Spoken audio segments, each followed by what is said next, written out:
Jamvi Studio inawaletea. Bismillahir Rahmanir Rahim. Somo itasumbua. Alhamdulillahi Rabbil Alamin. والصلاة والسلام على أشرف الأنبياء والمرسلين نبينا محمد صلى الله عليه وسلم وعلى آله وأصحابه الطاهرين الطيبين وعلى من تبعهم بإحسان إلى يوم الدين أما بعد. Dada zangu na mama zangu na ndugu zangu waislamu mliopo hapa, assalamu alaykum wa rahmatullahi wa barakatuh.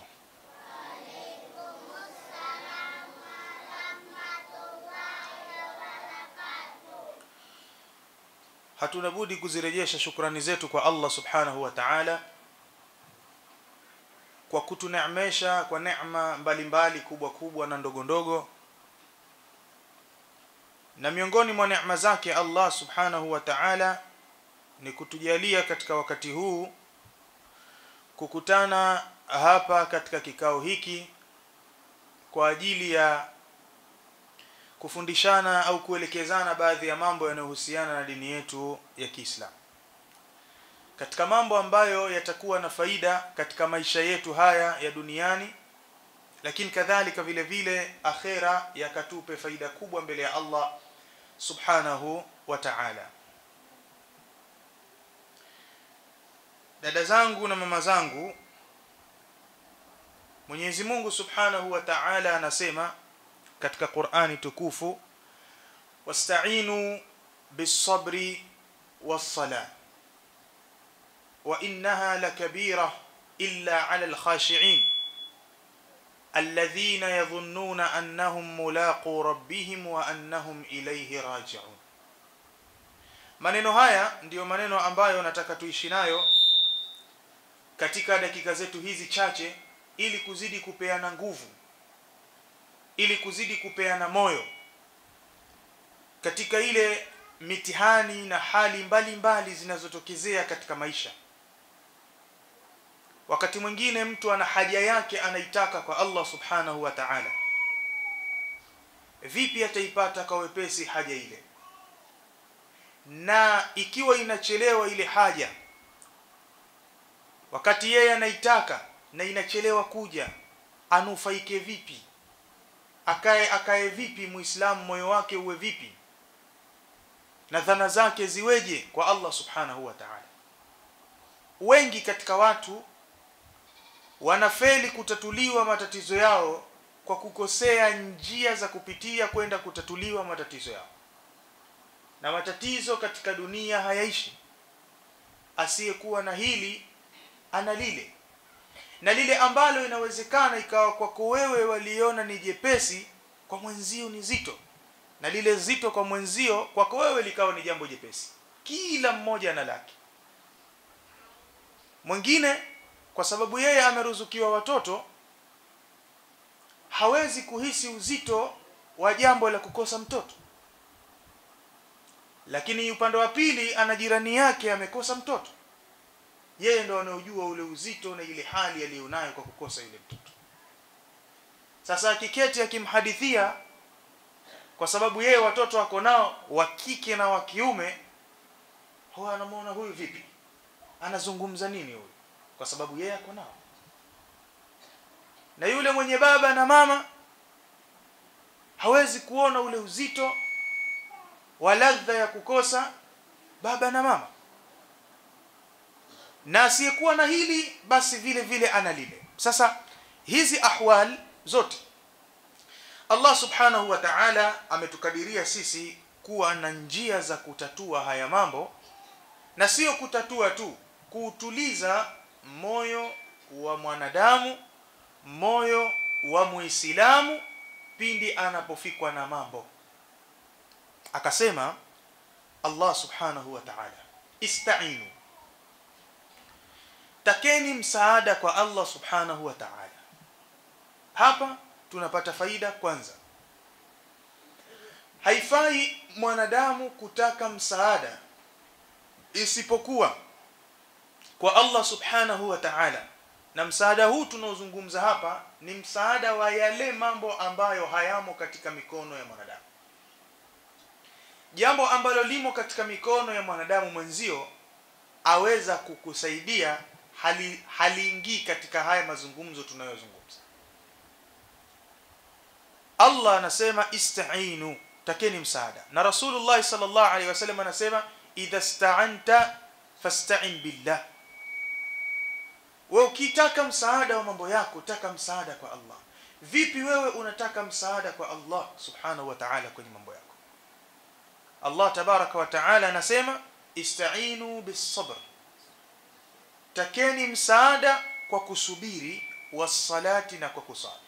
Na kwa kusali ikitafsiriwa katika maana ya kisheria, lakini ikitafsiriwa katika maana yake ya lugha, ista'inu bis-sabri was-salah, yani ista'inu bis-sabri wad-du'a. Takeni msaada kwa Allah subhanahu wa ta'ala ili Allah kutatulieni shida zenu kwa kupitia njia mbili kuu. Njia ya kwanza as-sabr. As-sabr, kuwa na subra katika lile jambo ambalo wewe Allah tabaraka wa taala amekutahini kwalo. Na kuwa na subra maana yake usiwe ni mwenye kunungunika chini kwa chini, usiwe ni mwenye misononeko ya hali tofauti na tofauti, halafu baadaye ndio unakuja unasema nitasubiri, wakati ushanungunika, ushasikitika, ushasema vya kusema, mwishoni huko ndio unakuja kusema lakini nitasubiri. Hapana. Kuwa na subra ni mwanzoni wa jambo, kuvumilia na kumdhania Allah dhana njema. Wengi wanapokosa tu kumdhania Allah dhana njema, ndio huwatoka maneno yasiyofaa kutamkwa wakati wa misiba inayowapata, wakati wa mitihani inayowapata. Mtume sallallahu alaihi wasallam anasema la yamutanna ahadukum illa wa huwa yuhsinu dhanna bi rabbih tabaraka wa taala, au yuhsinu dhanna billahi tabaraka wa taala. Asije akafika kufa mmoja wenu isipokuwa ahakikishe ameweka dhana yake nzuri kwa Allah subhanahu wa ta'ala. Usije ukamdhania Allah tabaraka wa taala kwa mtihani aliyokupa, kwa kasoro aliyoijalia katika maisha yako, kwa upande wa mume wako, kwa upande wa familia yako, kwa upande wa majirani zako, kwa upande wa kazi zako, kwa upande wa watoto wako, kwa upande wa chochote kile. Usije ukamdhania Allah subhanahu wa ta'ala kwamba Allah amekuonea, amewapa wengine, we hakukupa. Zikianza kuja fikra hizo, ndipo hapo shetani anamchezea mwanadamu, na kwa wepesi hutoka maneno yasiyostahili kutoka. Ndio maana Allah akatanguliza subra kwanza, kabla ya kusogea kwenye hatua ya mbele, hatua ya maombi. Kwanza ianze subra. Mtu aseme na moyo wake kwamba mimi katika ulimwengu huu ni story ambayo ishaandikwa, ni story ambayo ishaandikwa, sasa hivi inasubiriwa kutokea. Kwa mfano ukitaka kuyajua maisha ya mwanadamu, nadhani sote sisi tushawahi kuangalia kwenye TV michezo ya filamu mbalimbali, au wingi wetu katika sisi tunakaa kwenye TV tunaangalia mchezo, filamu. Ile filamu ile saa nyingine inakuwa story yake ni nzuri, ya furahisha, wewe watamani iendelee. Pale itaendelea nini pale? Kwa sababu ya ule uzuri ambao unauona pale. Atafanyeje pale? Na kuna story nyingine katika filamu ni za kuhuzunisha. Saa nyingine unakuwa una hofu, waangalia filamu watu wana act sio kweli, lakini wewe unakuwa na hofu.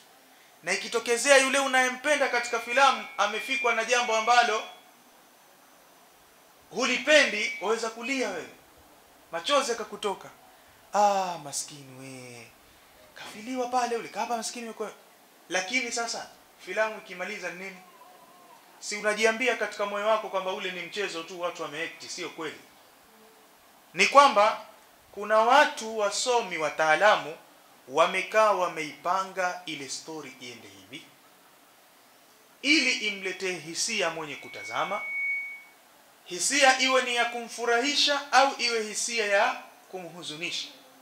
Lakini ni story ikishakumaliza huwezi kwenda kunungunika wewe eti wagombana na mwenzio mliokaa pembeni mwatoleana maneno mabaya, kwa nini kafa, imekuwaje afe yeye, kwa nini asife. Ni mchezo ushakwisha, nyote mmeangalia, sasa mwacheka tu, mwajadili mambo mengine. Halikai jambo moyoni dukuduku kwamba eti umekosa usingizi kafa kwenye mchezo. Kafa kwenye mchezo lakini uko hai, ananeemeka huko, anafanya mambo mengine. Taswira hii ndiyo taswira anayotakiwa kuwa nayo muumini, ili jambo lolote linapomfika liwe ni jepesi kwake yeye na lisimfikishe kumkufuru Mola wake Subhanahu wa Ta'ala, kumsema vibaya. Ajalie kwamba katika moyo wake na akili yake kila kitu kishapangwa na Allah Subhanahu wa Ta'ala, kama unavyoona ule mchezo. Yani hapa sisi tunashuhudia tu yanayotokea yaliyokwisha pangwa. Yanayotokea hapa twayashuhudia yaliyokwisha pangwa, halafu mwisho mchezo utakwisha, kila mmoja ashike habari yake ende zake. Kwa hiyo hapa yatatokea kufurahisha na yatatokea kuchukiza vile vile. Lakini hukupanga wewe, umekuja kushuhudia tu, umekuja kuyakuta tu. Usiwe na hali ya mnunguniko na hali ya msononeko ya kukosa raha mpaka ukafika kumkufuru Allah Subhanahu wa Ta'ala. Na ukitaka kujua uhakika wa hayo, unaweza ukasema maisha haya yote tunayoishi ni sawa sawa na mtu aliyelala. Mtu aliyelala, mtu akiwa amelala, dada zangu na mama zangu wa Kiislamu, huota ndoto mbalimbali. Wakati mwingine huota ndoto nzuri na ikawa hataki kuamka. Yule atakayekuja kumwamsha hapo, kwa nini umeniamsha? Sengine unaweza ukaota wewe ndio malkia wa nchi nzima, au wewe ndio mke wa rais, au kaota wewe umepata mapesa mengi, au kaota ushaingia peponi. Ukaota ndoto nzuri nzuri tu, akija mtu kukukatisha waweza kuona kwa nini nimeamka pale. Kisha unajidanganya unasema hebu ngoja nilale tena hivi nivute usingizi labda itaendelea. Haiendelei tena, itaanza nyingine. Itaanza nyingine. Na vile vile waweza kulala ukaota wewe ndoto mbaya. Moto umewaka katika kijiji, nyumba zinaungua moto na wewe umo ndani. Waota ndoto kama hizo. Ukishtuka watoka jasho, roho inakupiga. Lakini niambie wewe, pale ulipoota una mapesa mengi, ulipoota wewe ndio malkia, ukiamka ndio umekuwa malkia kweli? Si ni story tu zile zimepita na wakati. Vivyo hivyo ukilala wewe una misiba, maradhi, kila balaa, ukiamka uko mzima. Ndivyo hivi mambo yalivyo katika maisha. Yote yanayopita si mambo ya uhakika, tunajaribiwa. Ni kama vile unavyoona ndoto, shida za kwenye ndoto zile, mwisho wake unajulikana ni kuamka. Na vivyo hivyo mambo yote yaliyobakia yana mwisho wake Allah Tabaraka wa Taala amejalia. Ima ile shida imalizike au wewe uondoke duniani, yale mambo yawe yamekwisha, yamebakia kuwa ni hadithi. Sasa haifai wala haitakiwi wewe kumdhania Allah dhana mbaya kwenye ile story ambayo tayari ashakupangia wewe. Ashaiandika Allah Tabaraka wa Taala. Idhan tukatakiwa sisi jambo la kwanza la kumtaka Allah msaada, tumuonyeshe Allah tuko tayari sisi na mioyo yetu kuridhia yale makadirio ambayo umetukadiria. Lolote litakalokuwa. Unaweza ukapewa mtihani kwa mtoto tu, mtoto wako toka kuadhibu nafsi mpaka basi. Ni mtihani. Watoto wengine ni wasikivu, wako wewe akawa si msikivu. Wal-iyadhu billah. Unaweza ukapewa mtihani kwa jirani. Watu wote majirani zao wanaishi nao vizuri, wewe ukapewa jirani mbaya. Kila siku maneno, kila siku vitimbi. Na pengine jirani huyo hamuogopi Mungu, anaweza kufanya hata mambo ya ushirikina, akafanya mambo ya kupwa na kuja. Ni mtihani. Ista'inu bis-sabr. Kwanza takeni msaada kwa Allah kwa subra. Ukifanya subra, Allah Tabaraka wa Taala anaweza kubadilisha ile hali katika mazingira ambayo hayatarajiwi. Kisha baada ya subra inakuja hatua ya pili, as-salati, ya maombi ya kumwomba Allah subhanahu wa ta'ala. Tupigiane mfano. Allah tabaraka wa ta'ala anaeleza katika suratul anbiya, anaeleza Allah tabaraka wa ta'ala, wa ayyuba idh nada rabbahu anni massani yadhurru wa anta arhamur rahimin. Aeleza maneno haya baada ya kueleza katika sura nyingine, anasema Allah tabaraka wa ta'ala, inna wajadnahu sabiran ni'mal 'abdu innahu awwab. Hebu tuangalie hii hali alafu tupime katika maisha yetu na shida zetu na matatizo yetu tulionayo. Kweli yashafika kufanana na haya? Inasemwa Ayub ni nabii wa Mungu subhanahu wa ta'ala. Kwa hivyo wewe usijione ni mbora kwamba hustahiki kupata mtihani kwa sababu ya ubora wako, labda ni sharifu, labda na nabii wa Mungu Ayubu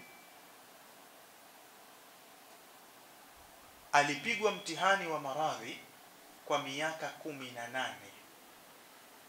Miaka 18 maana yake anazaliwa mtoto mpaka anakuwa mwari wa kupewa mume. Maradhi mtu anaumwa, na maradhi yenyewe si maradhi ya anaumwa na tumbo, anaumwa na kifua, ni maradhi ya kuoza mwili. Maumivu makali, mwili unaoza, zile nyama za mwili zinadondoka, harufu mbaya inatoka, mafunza yanadondoka katika mwili.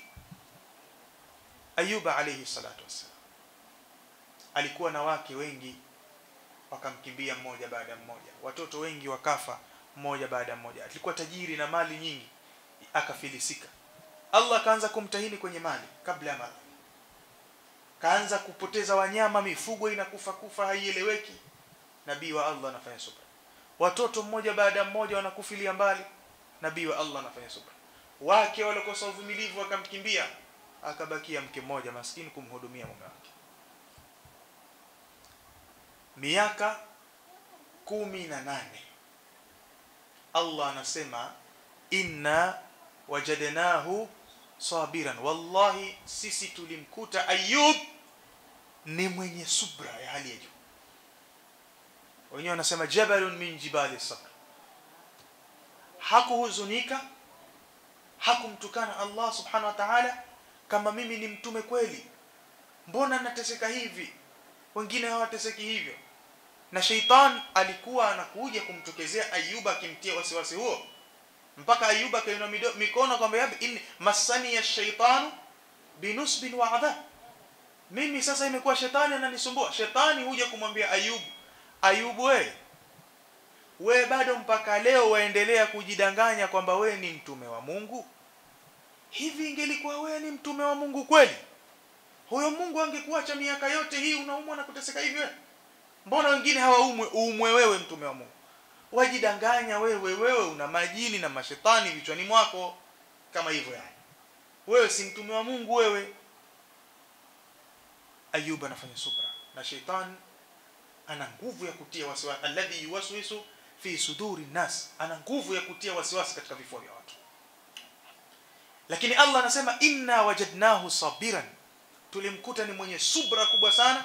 Ni'mal abdu, ni mja bora kabisa katika waja wa Allah. Innahu awwab, hakika Ayub alikuwa ni mwingi wa kurejea kwa Allah subhanahu wa ta'ala. Kila anapofikwa na shida anarudi anaomba kwa Allah subhanahu wa ta'ala. Subra ikaambatana na maombi. Anasema Allah tabaraka wa ta'ala, Ayub alimuomba Allah tabaraka wa ta'ala baada ya muda mrefu kupita, anaomba. Lakini siku hiyo sheitani alivyokuja na ikawa vita vikali baina yake na shetani, maneno ya kujibizana mazito, akamwambia Rabbi, sasa nipe nguvu, nipe afya ili nimkatishe tamaa huyu kiumbe, na pia vile vile kuihifadhi imani yangu. Manake kwenye maradhi ndio watu wengi hufeli. Watu wengi huwa washirikina kwenye maradhi. Mambo mengi huvumilika, lakini maradhi subhanallah. Na inawezekana mtu akawa amethibiti katika imani yake vizuri tu, wakaja ndugu zake au majirani zake, mmoja tu akaachia kijineno pale, kijineno tu kama cha kimasahara hivi, mwenzangu wewe, mimi naona kama huo ni uswahili huo, hivyo tu. Hakuna hata mtu mmoja aliyewahi kuleta story kama hiyo wakati mgonjwa wetu anaumwa. Akaingia mtu akasema, mwenzangu wewe, labda kashabuga chuma huyu cha Kiswahili, hamwezi kujua. Akiachia neno lile pale, watu linaanza kuwazunguka kwenye akili zao, lakini fulani kanena, isije ikawa ni uswahili huu. Haya, mambo yanaanza hapo, atafute huyo hodari wa kutibu uswahili. Ndio ushirikina unaanza hapo. Na wakati mwingine mgonjwa mwenyewe, wakati mwingine mtu anaumwa mpaka watoto wake mwenyewe wanafika kusema, Mungu mpumzishe tena huyu na sisi tupumzike. Watoto wake mwenyewe mtu anasema, wanafika kusema maneno kama haya kwenye maradhi. Mke huomba dua mume afe kama hajakimbia. Wengine hukimbia kabisa. Wengine kidogo Mungu huwapa imani wakabaki kushughulikia, lakini wakiswali, ya Rabbi mchukue huyu tena amenipumzike. Hufanya hivyo watu. Na mume naye hivyo hivyo. Huenda akakaa naye mke kwa muda kadhaa, mwisho akasema, ya nini kujitia tabu yote hii na tumeruhusiwa wawili bwana. Atamwacha pale au atamuongezea mke. Hali zinaanza kudhoofu na kubadilika. Kwenye maradhi ndio kwenye vipimo vya imani za watu. Allah tuhifadhi maradhi. Sasa Ayub akamwambia, ya Rabb, nipe sasa. Anamwomba Allah tabaraka wa taala kisawa. Ista'inu bisabr. Kwanza subra, kisha as-sala, maombi. Na ndani ya maombi tunaipata hiyo ibada ya sala yenyewe.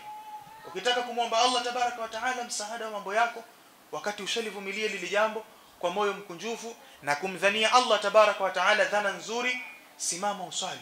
Na kwenye kuswali omba maombi yako kilillahi. Watu wengi humu hawaombi. Yale mashida yao walionayo yale, hutafuta tu njia ya kuyatatua kibinadamu, lakini kukaa hasa kitako mtu kuliamkia lile jambo lake, ya Rabbi mimi nina tatizo hili, nitatulie tatizo hili. Watu wengi hawafanyi hivyo. Na ukimkuta mtu anafanya, basi ufanya juu juu tu, kamaliza kuswali pale,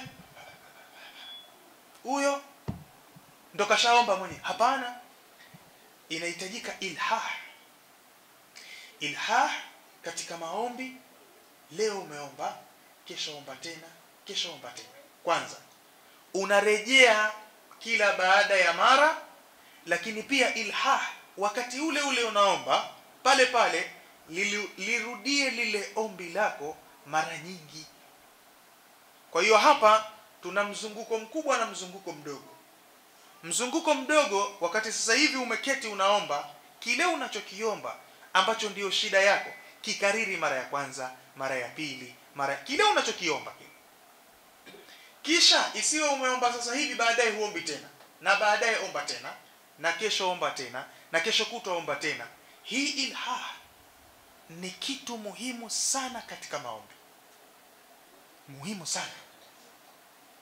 Na wakati unaomba, hakikisha akili yako iko makini katika kumzingatia unayemwomba. Wewe uko mbele ya Allah tabaraka wa taala, unataka kuitikia shida zako. Hivi Allah tabaraka wa taala akutatulie mambo yako kiwepesi wepesi, wakati wewe unaomba unawaza chungu kipo jikoni? Yaani ndio unaomba hapo, huko serious na maombi yako, wawaza chungu kipo jikoni, sijui wawaza kitu kadha, wawaza. Kusanya moyo wako. Kwanza inatakikana hudhurul qalbi, moyo uhudhurie katika maombi. Kisha inatakikana khudhu'ul jawarih, viungo vyako vionyeshe unyenyekevu. Usikae mkao, ukitafsiriwa mkao ule, wewe hujakaa mkao wa unyenyekevu. Mkao wa unyenyekevu. Kisha pale riqatul uyuni, macho yawe laini, yawe wakati wote yanamwaga machozi kwa ajili ya Allah subhanahu wa ta'ala, wakati unaomba ile haja yako, shida yako. Kisha sasa uwe una maneno ya ujuzi wa kubembeleza. Na hili nalo pia ni tatizo jingine wakati wa kuomba. Wakati wa kuomba tatizo jingine, maneno yanayotumika. Kama watu wanajua maneno mazuri ya kuwalainisha waume zao, au waume wanajua maneno mazuri ya kuwalainisha wake zao, vipi washindwe kuwa na maneno mazuri ya kumbembeleza Allah subhanahu wa ta'ala mpaka Allah awape na watatulie shida zao? fanya ilhah katika maombi. Rejea maombi unayoomba wakati ule ule. Usione tabu. Usiseme kwamba nishaomba mara 2.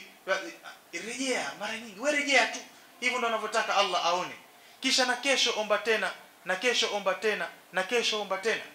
Ista'inu bisabri wassalam.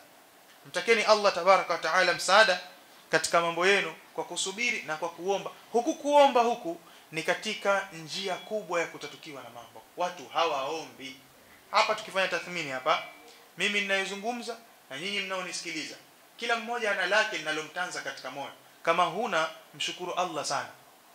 Kama huna, mshukuru Allah sana. Lakini hii dunia hii Allah tabaraka wa taala amejalia kuwa ni dunia ya mitihani na majaribio. Linabluwahu, tumewaumba ili tuwajaribu tu, ayyuhum ahsanu amala. Tayib, sasa Ayubu huyu akainua mikono akamuomba Allah subhanahu wa ta'ala. Nataka tuone majibu ya Allah tabaraka wa taala kwenye watu watatu hawa tutakaowataja hapa. Ikiwa watu watamuomba Allah tabaraka wa taala kweli kweli kidhati hasa, basi Allah tabaraka wa taala huweza kumtoa mtu kashika shida ile. Wewe usione shida yako ni kubwa. Mfikirie yule Allah, uwezo wake, ndio utajua hii shida inaweza kutatuka kwa dakika moja tu. Mfikirie uwezo wa yule mwenye kutatua shida. Nani huyo anayeombwa? Ndio utajua kwamba hii shida haina ukubwa wote, yaweza kutatuka wakati wote.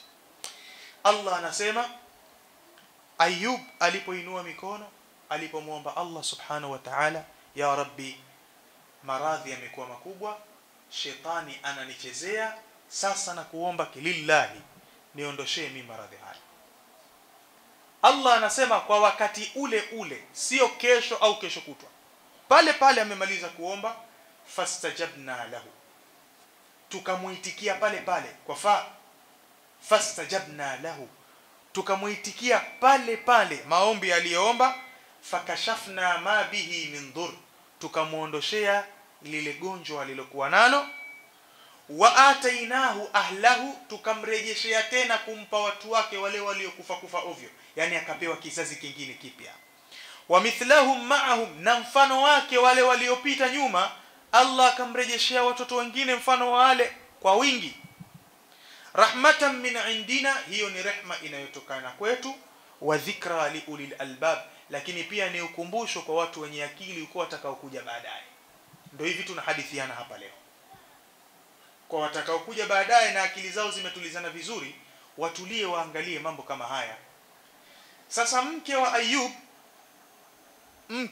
Ayub yule mmoja aliyebakia yule, alikuwa ametoka maskini, amekwenda zake kuchota maji kisimani, kutafuta baadhi ya vitu.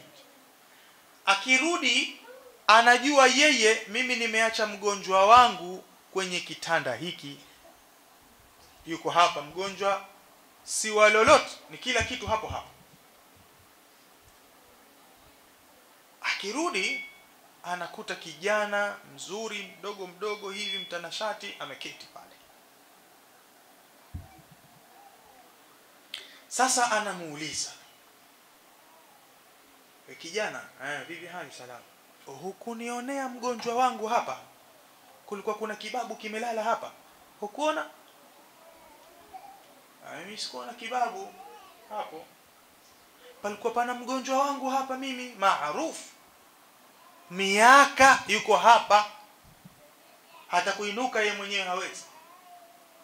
Amuuliza, lakini ukimuona unamjua? Ni mume wangu wa miaka, nakwambia. Mimi sifanani naye huyo? Hapana, wewe ufanani naye.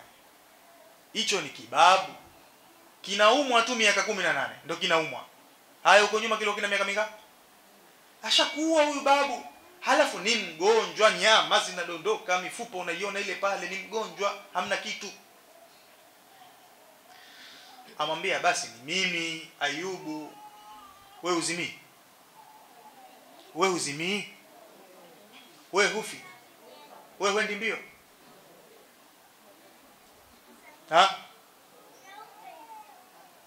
Hapo ni zako anaanza kuhazima kama wasemavyo. Manake uje umkute kijana mdogo mdogo hivi mtanashati kaketi, na unajua sasa alikuwa kibabu kisha zeeka kigonjwa, tena akwambia ndio mimi. Maana zile kumbukumbu kwanza zitakavyokwenda mbio, akili kuchanganyikiwa, waweza kubia kelele pale pale, na kauli kwa umesuka nywele zifumke zenyewe pale pale, upige kelele, sielewi yani kinachoendelea hapa. Amwambia mimi Ayubu ni wewe, imekuwaje? Ananiambia mambo machache tu. Allah kaniambia urkudh birijlika hadha mughtasalun baridun wa sharab, inua mguu chini hapo, yatatoka maji.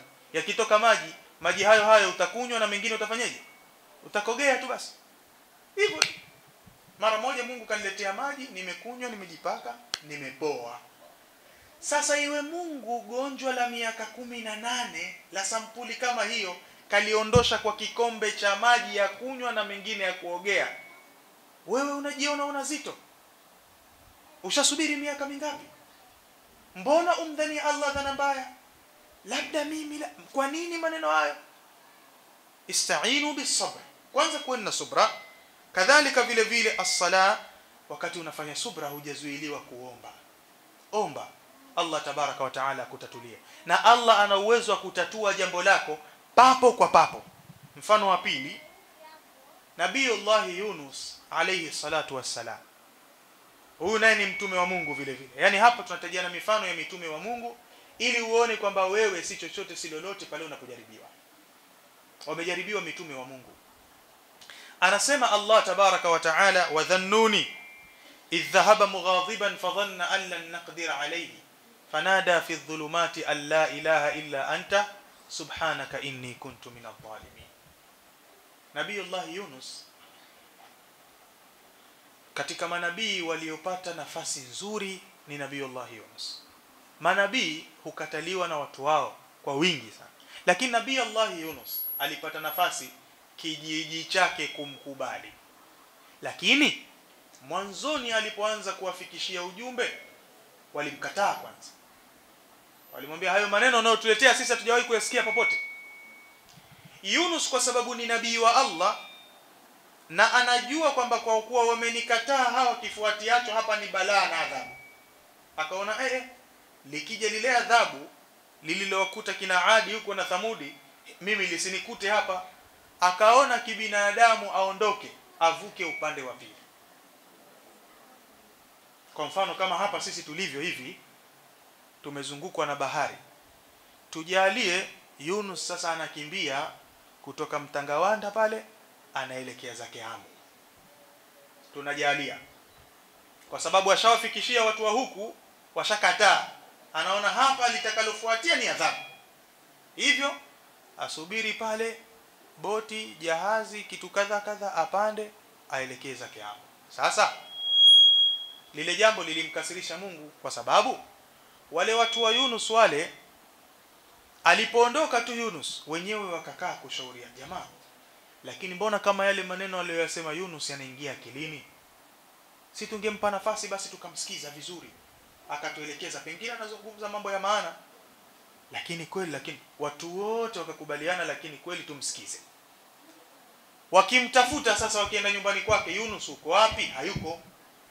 Sasa hapa ndo hasira za Mungu zikaanza. Watu washakuwa tayari kusikiza, yeye hayuko.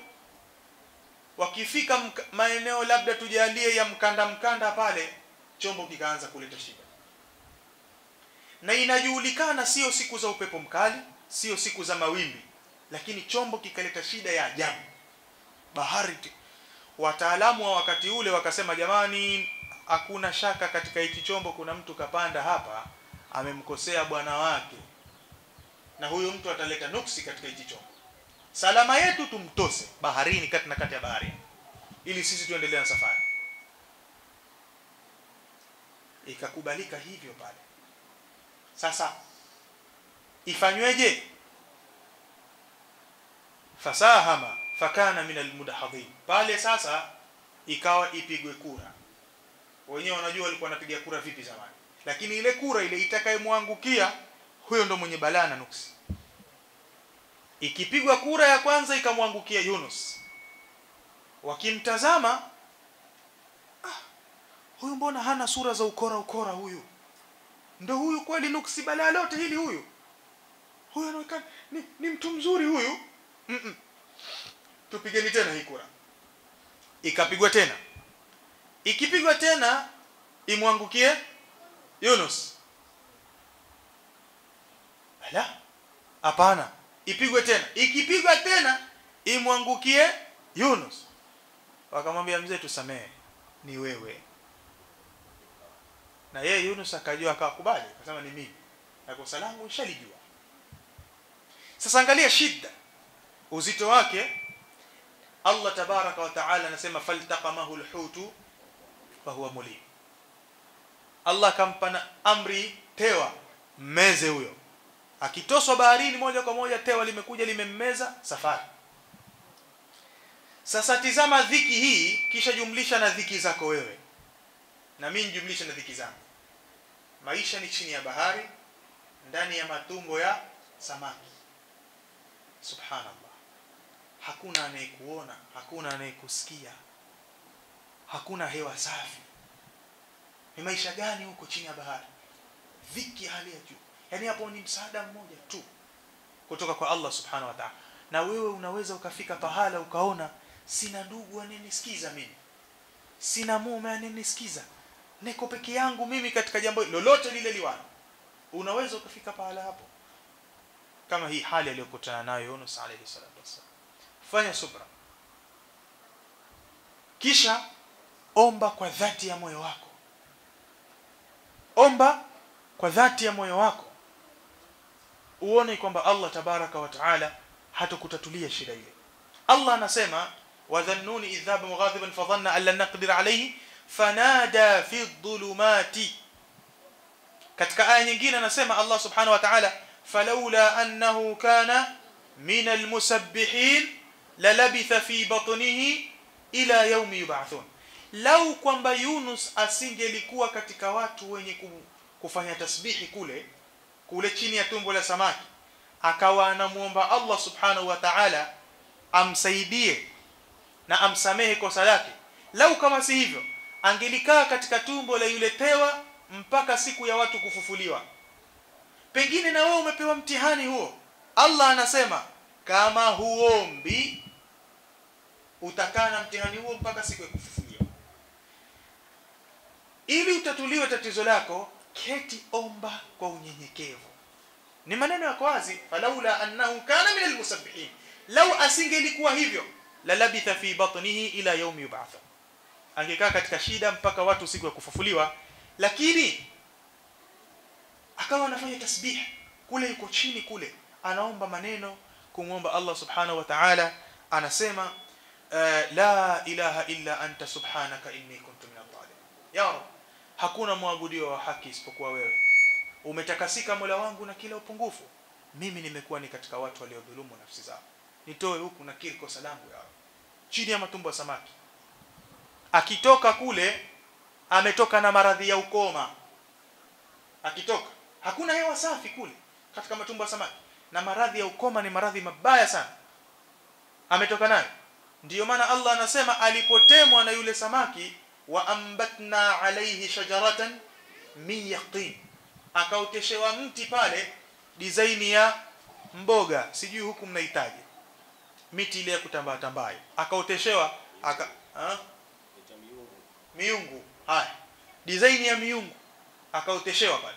Allah amwambie haya, kata majani hayo sasa, anza kufanyaje, kusugulia mwili wako. Akapoa vizuri sana.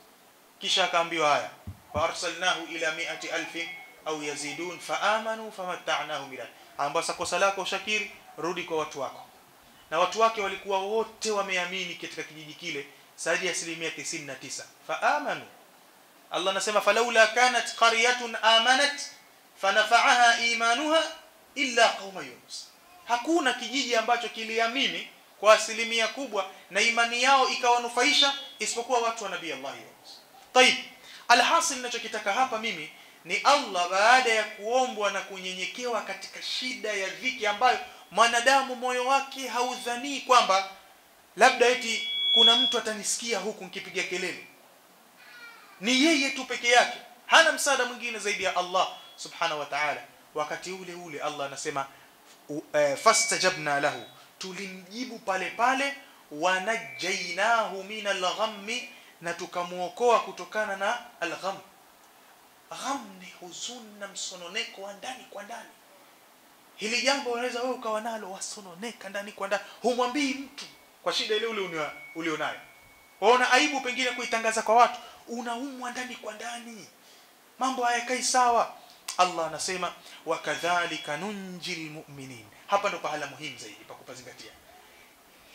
Hivyo hivyo tulivyomuokoa Yunus kwenye shida kwa sampuli kama hiyo, vivyo hivyo tutawaokoa waumini wakifikwa na shida zao, mpaka ikafikia pahala hawana mwingine wa kumtarajia isipokuwa Allah subhanahu wa ta'ala. Allah anasema wakadhalik, na namna hivyo hivyo nunjil mu'minin, ndio tutawaokoa waumini kwa kuwatatulia shida zao. Wasta'inu bisabri wassalah. Ukifikwa na shida yako na hali ngumu, taka msaada kwa Allah subhanahu wa ta'ala kwa kusubiri na kwa kusali na kwa kuomba sana maombi. Mfano wa mwisho ili tumalizie kikao chetu ni Nabiiullah Zakaria. Huyu naye ni mtume wa Mungu vile vile, na tumesema tunataja mifano ya mitume wa Mungu ili tujipime mimi na wewe ni nani. Mtume wa Mungu Zakaria alikuwa amepata mtihani wa kutokupata mtoto, na haya yako katika jamii zetu. Hajapata mtoto mpaka ishta'ala ar-ra'su shayban, kichwa chote kishapiga mvi, yani kuisha tena, umri ushakwenda. Wa mra'atuhu aqir, na mke wake ni tasa, kizee kishaenda, umri ushaenda, na mke ni tasa. Hakuna sababu ya kupata mtoto, sababu hakuna, zishakwisha zote. Lakini siku moja anaomba maombi yake, anaomba, lakini Allah tabaraka wa taala anapima subra ya mja wake, miaka nenda miaka rudi. Yule Mariamu mama yake Nabii Isa alikuwa akilelewa katika nyumba ya Nabii Zakaria. Wakati amezaliwa, mama yake aliweka nadhiri, huyu mtoto mimi namtoa nadhiri kwa ajili ya kuwa ni mhudumu wa msikiti ile Baitul Maqdis. Sasa yule mtoto alipozaliwa, watu wakaenda akaekwa msikitini pale msikitini palikuwa pana mivutano miwili. Mvutano wa kwanza ni grupu la makuhani wenye kupata habari na majini, wapiga ramli hao. Hawa walikuwa wanapingana na grupu la pili la Nabiiullah Zakaria. Hawa washirikina wapiga ramli na huyu Nabii Zakaria, wote waungangania ule msikiti, na makuhani walikuwa wana nguvu kipindi hicho. Sasa akiwekwa yule mtoto pale msikitini, magurupu yote haya mawili yanataka kulea mtoto yule. Zakaria anamtaka yule mtoto ili akulie katika tauhid, na hawa nao wanamtaka yule mtoto. Nani ampate? Ikapigwa kura, na kura yao ilikuwa ni kuchukua kalamu kama vijiti vile, halafu viwekwe katika mto wenye maji yanayotembea, kisha ile kalamu itakayofika mwanzo pale pahala palipowekwa, hapa ndo mwisho, huyo ndo atakuwa mshindi na atapata kumlea yule mtoto. Allah akamwambia Zakaria, fanya hivyo. Basi ndio Allah tabaraka wa taala akamwambia Mtume sallallahu alaihi wasallam, wama kunta ladayhim idh yulquna aqlamahum ayyuhum yakfulu Maryama. Wewe Mtume hukuwepo wewe walipokuwa wakiweka kalamu zao, hawa nani atamlea Maryamu? Wakashindana kwa sampuli hiyo, kalamu ya Zakaria ikashinda, wakafalaha Zakaria. Nabii Zakaria akawa anamlea yule Maryamu. Maryamu alipofika umri kama vitoto hivi vidogo vidogo, tayari kidogo anajielewa, ametengewa kichumba hivi katika ule msikiti, kichumba chake special cha kufanyia ibada hicho. Kisha kazi yake ni kusafisha ule msikiti na nini. Ndio nadhiri iliyeko hivyo, au hudumiki ule msikiti. Basi siku hiyo yumo ndani ya kichumba chake cha ibada, anafanya ibada hivi. Zakaria akija, akigonga, akiingia ndani, kullama dakhala alaiha Zakaria almihrab, ikawa kila akija akiingia katika kile chumba chake cha ibada, wajada indaha rizqa. Zakaria anakuta riziki pale, yani matunda ambayo kwa wakati ule ilikuwa si msimu wa matunda yale. Aje kutema apple, mananasi, mara pale kakuta mastafeli yako mbele pale, mara kakuta melon, tikiti maji pale, zabibu. Sasa yeye anashangaa, anapata tabu. Haya matunda anapata wapi huyu? Unaelewa? Huyu matunda haya anapata wapi? Na si muda wake sasa hivi. Siku hiyo muulize, anna laki hadha, umpata wapi haya? Yule mtoto mdogo Mariamu akamjibu akamwambia, qalat huwa min indillah, hizi riziki unazoziona hapa zinatoka kwa Allah. Allah ndo analeta hapa. Mimi nafanya ibada zangu hapa, nikimgeuza macho nakuta vyakula vile pale. Inna Allaha yarzuqu man yasha'u bighairi hisab, hakika Allah anamruzuku mtakaye pasi na hesabu. Pale Zakaria alihisi machungu katika moyo wake. Kitoto hichi kimekuwa na uchamungu kiasi kama hiki, kinaketi kufanya ibada kikimuomba Mungu, Mungu hujibu kama hivi. Salala. Pale Zakaria ikampanda ile, akatoka pale hunalika daa Zakaria rabba. Pale akatoka Zakaria akaenda kuketi pahala kumuomba Mola wake subhanahu wa ta'ala. Yani maombi ya siku hiyo yalikuwa ni maombi ya dhati ya kukusanya moyo. Qala rabbi habli min ladunka dhurriyatan tayyiba innaka sami'ud du'a. Ya Rabb, nipe na mimi kutoka kwako kizazi chema, wewe ndio mwenye kuitikia dua. Wakiitikia kitoto hichi kwa miujiza kama hii, ya Rabb, nipe na mimi. Allah anasemaje? Fanadatuhu almalaikatu wa huwa qa'imun yusalli fil mihrabi. Pale malaika akaja kutoka kwa Allah kuja kumwambia Zakaria, hali ya kuwa Zakaria amesimama anaswali, hajamaliza ile swala ambayo anaomba ndani yake Mungu ampe nini? Mtoto.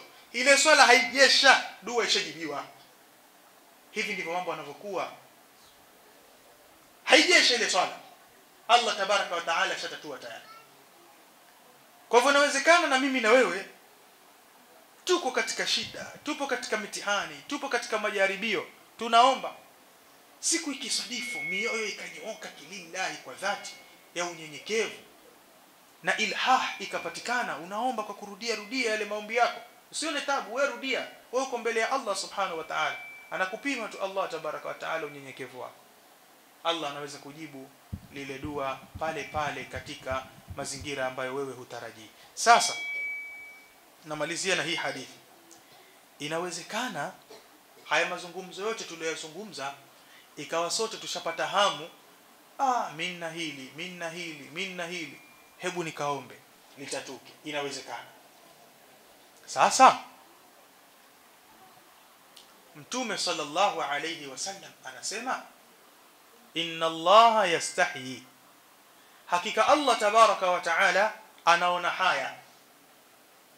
Huyo Mwenyezi Mungu tunamuomba huyo anaona haya, idha rafa'a al-'abdu yadayhi ila as-sama'i, mja wake anaponyanyua mikono mbinguni kumuomba Allah subhanahu wa ta'ala, an yaruddahuma khaibatayn, Allah ayarudishe yale mikono patupu, yani asimuitikie ile haja yake.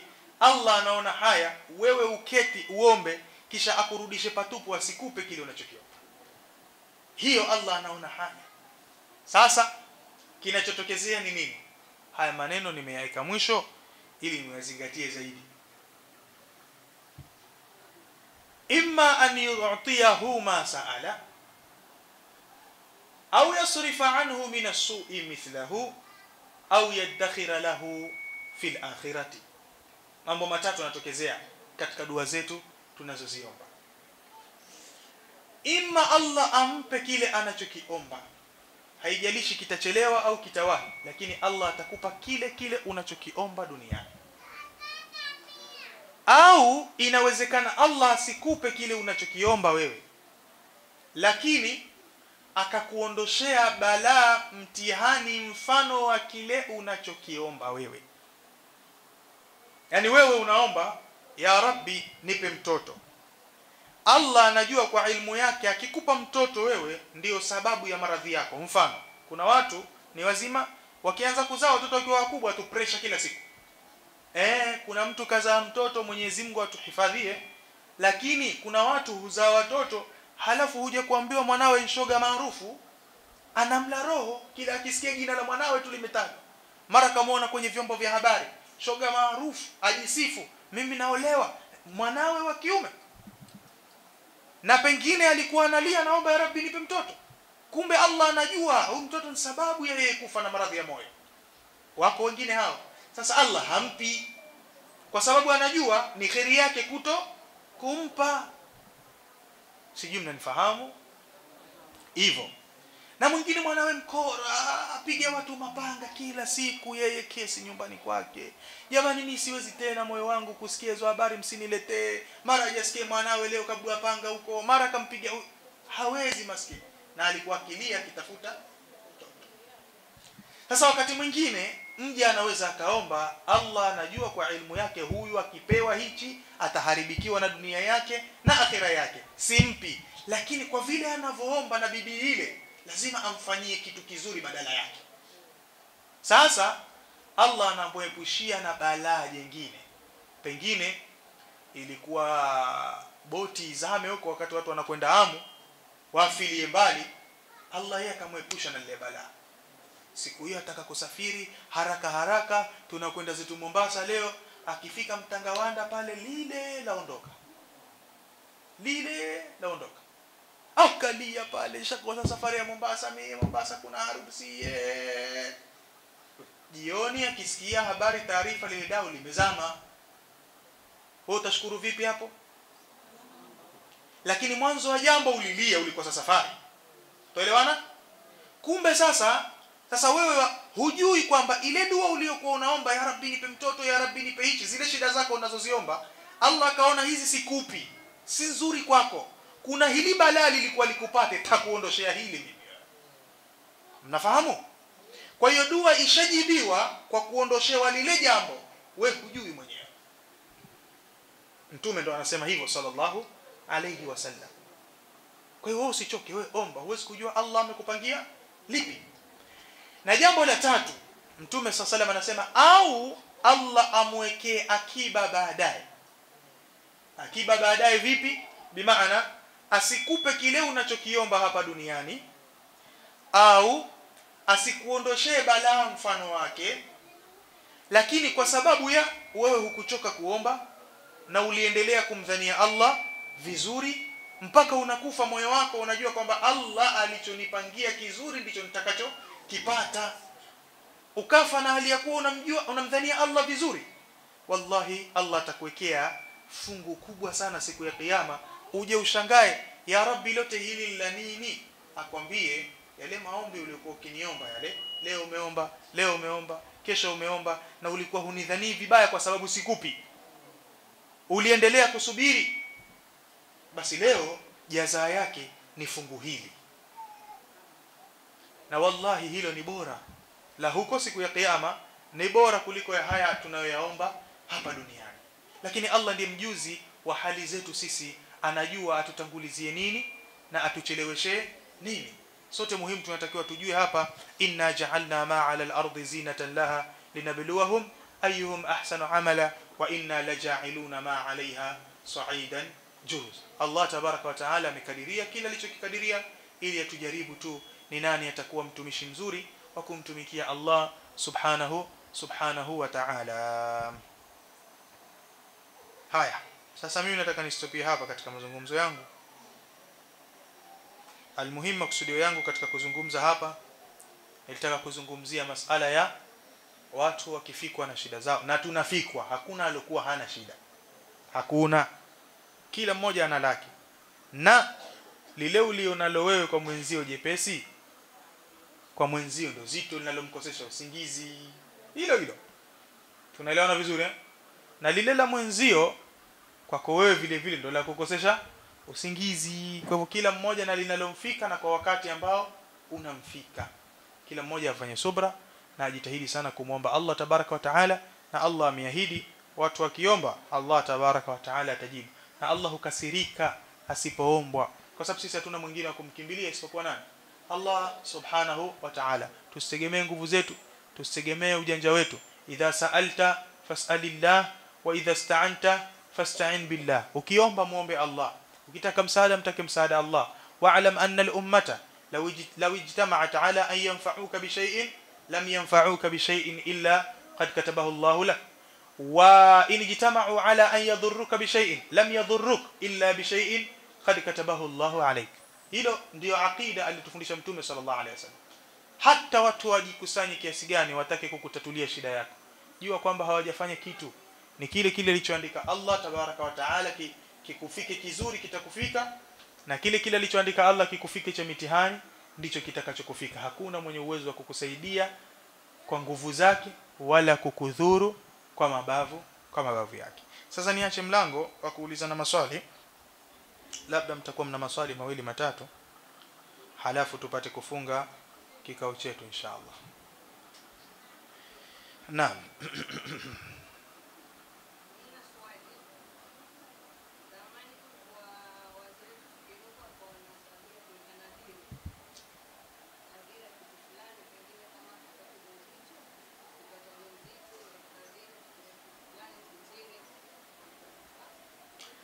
Tayeb, anauliza mama yetu hapa, zamani wazee wetu walikuwa wakiweka nadhiri, kama kuna jambo labda mtu halipati kwa muda mrefu, huweka nadhiri. Kama mimi Mwenyezi Mungu atanijalia kukipata kitu hiki, basi labda nitapeleka sadaka fulani msikitini. Je, inafaa hiyo? Jawabu ni kwamba nadhiri zimegawanyika sehemu mbili. Kuna nadhiri zinazofaa na nadhiri zisizofaa. Nadhiri njema, nadhiri nzuri inafaa, na Allah amewasifu wale wenye kutekeleza nadhiri zao, yufuna bin nadhri. Sifa njema hiyo, wale wenye kutekeleza nadhiri zao. Na Mtume sallallahu alayhi wasallam alimwambia Sayyiduna Umar pale alipomwambia Rasulullah, mimi niliweka nadhiri fulani, Rasulullah akamwambia aufi binadhiri, tekeleza nadhiri yako kwa sababu ni nadhiri nzuri.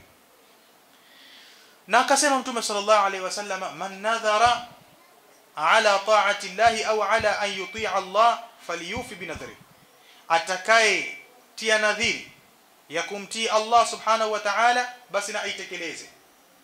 Wa man nadhara ala ma'siyati Allah au ala an ya'si Allah, na atakayeweka nadhiri juu ya maasiya au kumaasi Allah, fala ya'si Allah, asimuasi Allah, sitekeleze nadhiri, haifai. Kwa hivyo masala nadhiri iko na ni katika ibada kubwa, lakini sasa ndio iwe nadhiri njema kama hiyo. Mimi Allah akinipa mtoto, basi nitatoa sadaka mimi, kwa mfano kwenye kituo kama hichi cha mayatima nitapeleka kitu kadha kadha kadha kadha. Hiyo ni nadhiri njema. Lakini kinyume chake watu huweka nadhiri mbaya. Mimi nikipata jambo fulani nitakwenda kuchinjia makaburini. Makaburini kuna nini? Mbona ndio kachinjia makaburini? Au enda kuweka nadhiri kwenye kaburi pale. Awaambia wale waliozikwa pale, nimekuja hapa mimi na shida zangu, na nyinyi ndio wenyewe, kina mwana nani, kina Sharif nani, kina nani na nani, na weka nadhiri hapa. Mkinisaidia kwenye hili na tachinja, tafanya hivi. Wewe weka nadhiri kwa hawa, haifai. Nadhiri weka nadhiri kwa Allah subhanahu wa ta'ala kwenye maarufu, kwenye jambo jema. Kisha usipolitekeleza lile jambo utamkasirisha Allah. Na ukilitekeleza lile jambo umejifungulia milango ya baraka kwa Allah subhanahu wa ta'ala, kwa sababu wanaomwahidi Allah kisha wasitekeleze wana makosa makubwa. Allah aliwapiga watu chapa ya unafik, fa'aqabahum nifaqan fi qulubihim ila yawmi yalqawnahu bima akhlafu Allah ma wa'aduhu. Kuna watu Allah alisema hawa ni wanafiki, siwasamehe mpaka siku nikutane nao. Hapa duniani wamebua hukumu ya unafiki, watakufa wanafiki, wende motoni milele. Kwa nini? Kosa lao akhlafu Allah ma wa'aduhu, walimkhalifu Mungu kile walichomwahidi. Kwa hiyo kisha kumwahidi Mwenyezi Mungu, ya Rabbi ukinipa hiki nitafanya hiki, jitahidi utekeleze. Kuna kusahau kibinadamu, na kuna mtu kujifanya jeuri, kujifanya kashapata kile kitakacho, sasa hajali tena. Yote hayo Allah anayajua. Kwa hivyo natumai itakuwa umeelewa vizuri. Tayeb.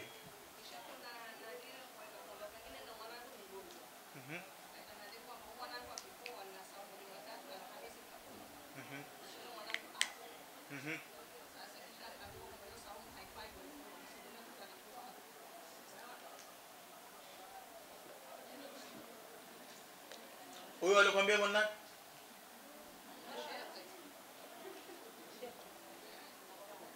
Sasa itategemea. Tunaelewana vizuri? Mtume sallallahu alayhi wasallam ametuwekea sisi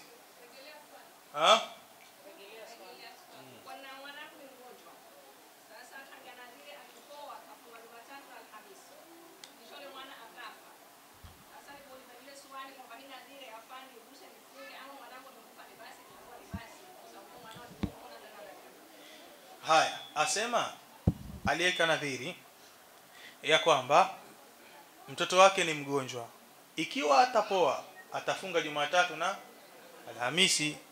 Sasa mtoto hakupoa, ile Jumatatu akafa. Sasa ile Jumatatu na Alhamisi afunge au asifunge? Kuna mtu kukashamwambia usifunge kwa sababu amkufa. Haya, sasa swali linakuja jingine. Kwani haya mambo ya kukomoana au ni mambo ya kiibada? Kufunga Jumatatu na Alhamisi ni ibada kwako wewe. Ile ulijiwekea nadhiri ili kutilia mkazo mbele ya Allah Subhanahu wa Ta'ala kwamba hili jambo nina haja nalo sana. Ya Rabbi, ukinipa hili takutii kwenye hili. Lakini ya Rabbi hukunipa, basi nalifanya vile vile kwa kukushukuru pia kwa hilo ambalo wewe umenikadiria kwangu. Pengine kwa kufanya hivyo sasa Allah akasema huyu anastahili kupewa, nitakupa mtoto mwingine mwenye siha nzuri atakaye kufurahisha katika maisha yako ya dunia. Lakini usimwekee Allah masharti alafu ambe madhali hukunipa na mimi sifungi, wamkomoana. Tunaelewana vizuri? Funga ile funga kwa kumwambia Allah tabaraka wa taala, nimeshukuru kwa mtihani ulionikadiria. Hii nadhiri niliweka akipoa, hakupoa, mimi nafunga kukuonyesha Rabbi sikukasirika na kadari yako ulionikadiria. Nafunga hii, kisha nakuomba tena nipe mwingine badala yake aliyekuwa mzuri kuliko yule. خلاص. Na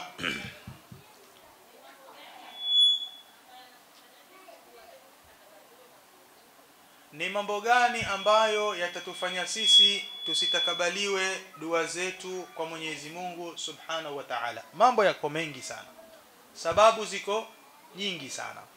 Sababu ya kwanza katika vizuizi vinavyozuia mtu asijibiwe dua yake, ikiwa mtu ni mwenye kula mali za haram. Jambo la kwanza hilo katika vizuizi vikubwa vinavyozuia mtu asiitikiwe dua zake. Mtume sallallahu alaihi wasallam ameeleza katika hadithi yake kuhusiana na yule mtu, rajulun yustidu safara, safari yake refu, anamuomba Allah Subhanahu wa Ta'ala maombi yake, lakini chakula chake cha haramu, mavazi yake ya haramu, naye mwenyewe kalelewa katika mazingira ya haramu. Huyu atajibiwa vipi dua zake huyo? Kwa hivyo katika watu wa kwanza ambao hawajibiwi dua zao hata waombe vipi ni watu wenye kula mali za haramu. Kadhalika sifa ya pili ya watu ambao wasiojibiwa dua zao ni mtu ambaye akimuomba Allah tabaraka wa taala anamuomba kwa kumjaribu au anamuomba kwa kumwekea sharti. Kuomba kwa kujaribu ni kwamba wewe huna imani.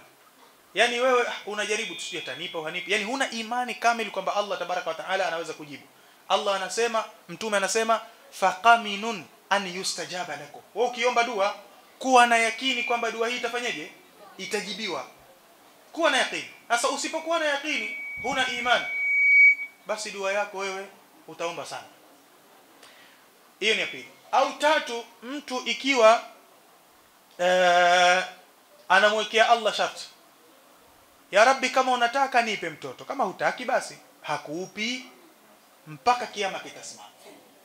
Kwa sababu hiyo wewe unajeuri. Kama unataka nipe, kama hutaki usinipe. Hakupi. Wewe omba, ya Rabbi mimi nataka na shida hii nipe. Jionyeshe kwamba wewe mdhalilifu kwa Allah subhanahu wa ta'ala. Naam, jionyeshe kwamba wewe ni mdhalilifu kwa Allah subhanahu wa ta'ala. Kwa hivyo usimwekee Allah sharti, fa inna Allah la mustakriha lahu. Mtume sallallahu alaihi wasallam hakuna mtu akumlazimisha Allah subhanahu. Usimwekee sharti kama unataka nipe, sio kama unataka nipe, ya rabbi mimi nina shida na hichi kitu nipe, ili Allah tabaraka wa taala akupe.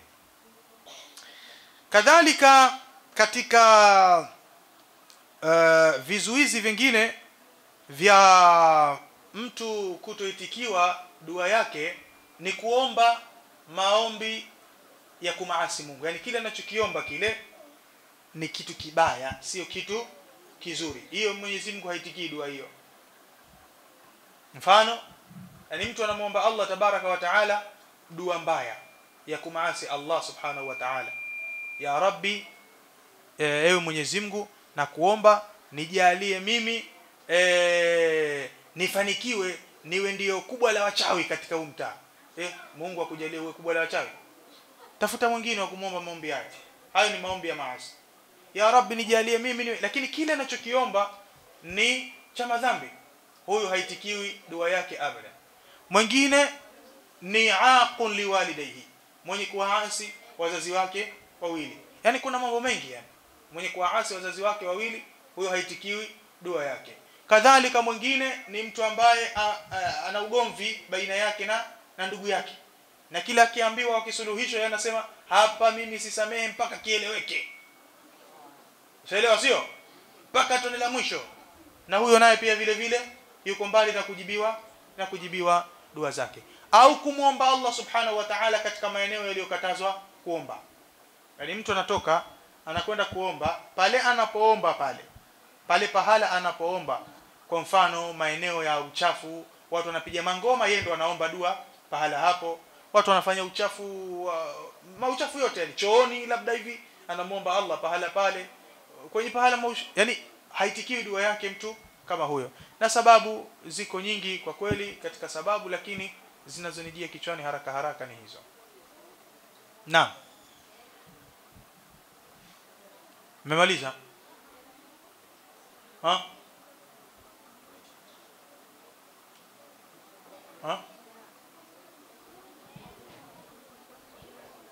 Mmemaliza sawa? Haya, sasa tumaliza.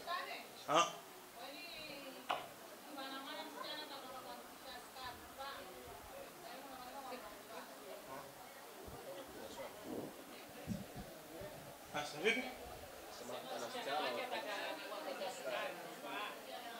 Fani?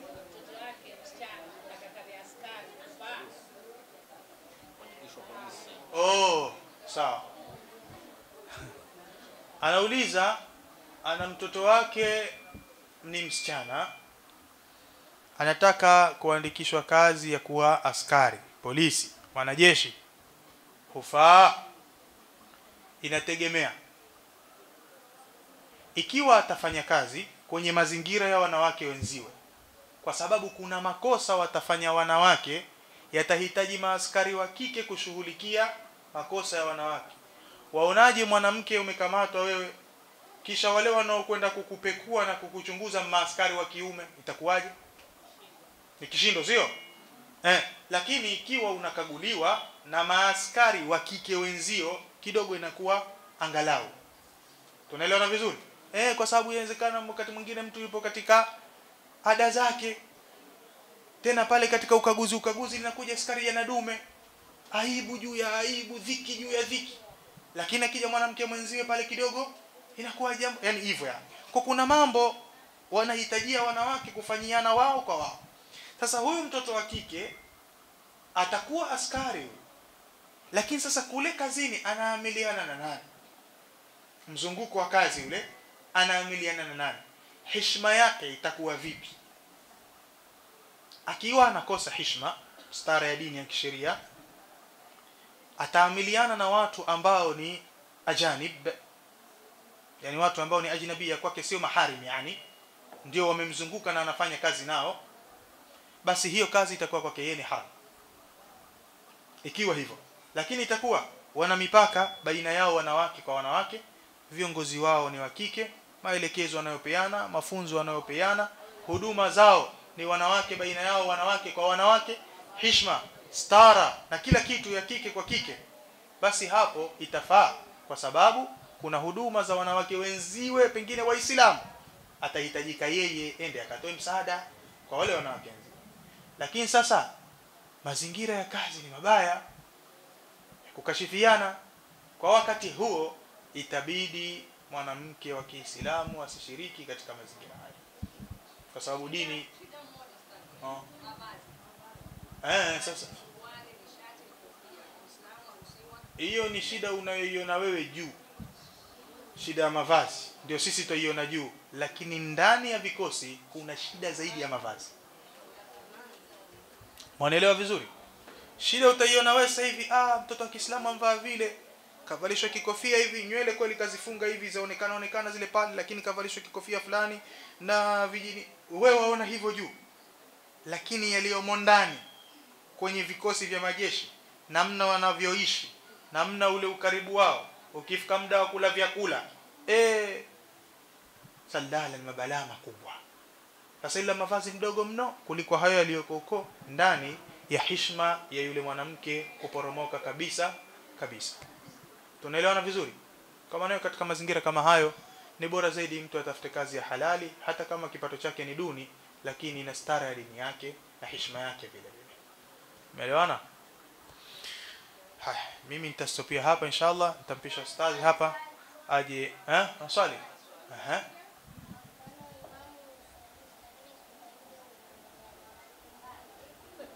Imamu ufanye imamu usalisha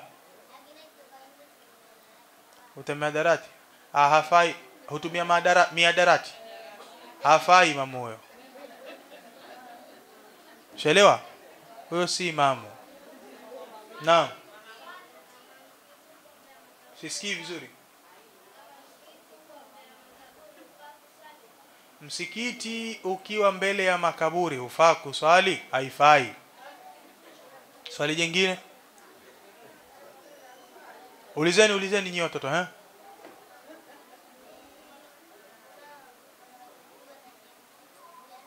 Wanawake wengi wataingia motoni kwa sababu gani? Wanawake wengi wataingia motoni kwa sababu wanawake wengi mvakorofi. Mwingine, sasa wewe usiwe mkorofi. Unasikia? Wanawake wengi wataingia motoni kwa sababu wanawake wengi mvakorofi, wanawake wengi mvajeuri. Sasa wewe ili usiingie motoni, usiwe mkorofi, usiwe mjeuri, kuwa msikivu. Ukivaa mavazi, vaa mavazi ya kisheria ya hijabu, usitoke nje kichwa wazi. Unaelewa? Uswali vizuri, umsikize babako, umsikize mamako, umsikize anti yako, umsikize mjombako, wakubwa wote uwaheshimu. Sasa wanawake wengi hawafanyi hivyo. Wanawake wengi husengenyana, uketi dhie kukaa kumsema huyu muona ule hivi, ndio maana wengi huenda motoni. Wewe usifanye hivyo. Mfahamu?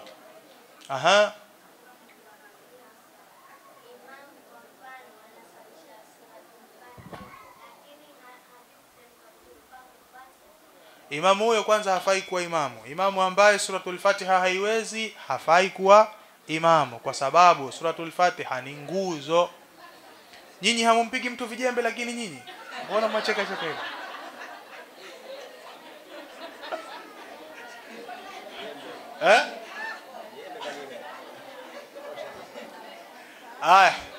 Tosha.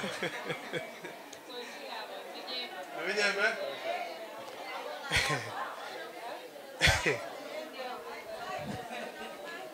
Wewe mwache tabia ya vijembe hapa.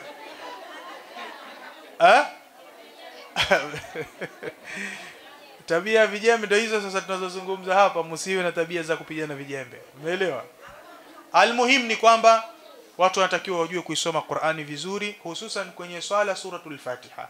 Kwa sababu hii ni nguzo, na mtu akiiporomosha huwa ameiporomosha swala yake. Awe ni imaman, awe maamuman, awe ni munfaridan, yani anaswali peke yake. Tumeelewana vizuri? Naam. Mimi nitastopia hapa inshallah, nitamficha Ustadh Omar aje atoe kalima ya shukrani na atufungie muhadhara wetu huu inshallah. Walhamdulillahi rabbil alamin.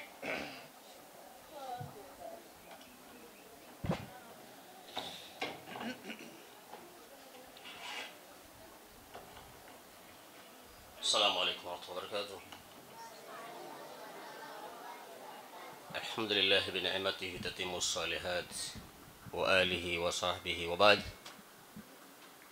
Mimi sina mengi isipokuwa kwa siku hii ya leo katika masjidi hii ya Nurul Jihan, nahisi kuwa tuna furaha ya kuwa tumetembelewa na ndugu yetu Muhammad Bato na wengineo ambao kwamba ni katika msafara ambao kwamba wengine wako Masjid Taqwa. Kwa hiyo tunahisi furaha na Mwenyezi Mungu tuomba furaha hii aijalie furaha ya ziada, na alhamdulillah vile vile tumestafidi mingi kutoka kwa Sheikh Muhammad. Wallahi ni khutba ambayo kwamba imenigonga moyo wangu wallahi, au ni mawaidha ambayo yamenigonga katika nafsi yangu, na sote kwa jumla nafikiri tumehisi kama tumegongeka katika moyo wetu. Ni sina ya ziada. Nakumbuka hadithi ya Mtume Muhammad sallallahu alaihi wasallam asema, man sana alaykum ma'rufa fakaffi'uhu fa in lam tajidu ma tukaffi'uhu fad'u lahu. Yule yote ambaye kwamba atawatendea wema, basi ule wema wake mlipeni, na ikiwa basi hamwezi kumlipa ule wema wake, basi muombeeni dua. Na sisi hao wote ndugu zetu waliokuja waliotoka safari mbali kwa lengo la kuja kutufishia sisi matate katika dini yetu Uislamu. Kwa hiyo tunaombea Mwenyezi Mungu katika safari hii awaregeshe katika majumba yao salama na afya na uzima. Vile vile tumombe Mwenyezi Mungu Subhanahu wa Ta'ala awaregeshe tena katika vipindi vingine, wasiwe ni mara ya kwanza na ni mara ya mwisho, wawe kila baada ya mara wawe wataregea katika miji kama hii kwa lengo la kukumbushana matate katika dini yetu ya Uislamu. Kwa hiyo mpaka hapa nataka nikomee kwa sababu wakati umeenda sana na safari yao itakwenda mbali. Kwa hiyo nimekomea hapo. Wassalamu alaikum wa rahmatullahi wa barakatuh. Tukukaribisha wakati wote Sheikh Muhammad Bato, mabanda ni yako Tundwa. Hata ukituambia utakalo, sisi tuko tayari kusimama nawe inshallah.